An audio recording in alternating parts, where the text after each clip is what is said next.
Hello বন্ধুরা, তো আজ দুপুরে চলে গিয়েছিলাম এই রিসর্টটাতে, যেটা কিনা উলুবেড়িয়ায়। তো এখানে একটু দুপুরে খাওয়া দাওয়ার আয়োজন ছিল। চলে গিয়েছিলাম স্টলে, ছিল কফি, ডিমের চপ, কেক, জিলিপি আর ছিল ফুচকা। তো ফুচকা খেয়েই চলে গেলাম ফুলবাগানে ঘুরতে।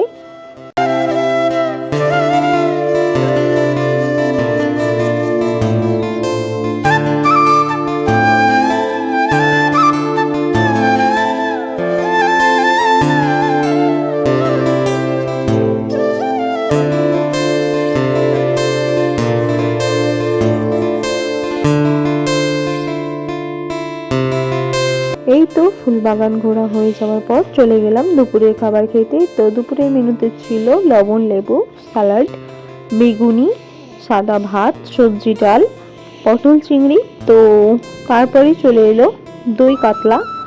তো দই কাতলা দিয়ে খাওয়ার পর চলে এলো চিকেন। তারপরেই চলে এলো চাটনি, পাঁপড়, মিষ্টি। তো তারপরে জোয়ান নিয়ে নিলাম। তো জোয়ান খেয়ে একটু নদীর ধারে ঘুরে নিলাম। তো আজ এইটুকুই, টাটা। সবাই ভালো থাকবেন, সুস্থ থাকবেন।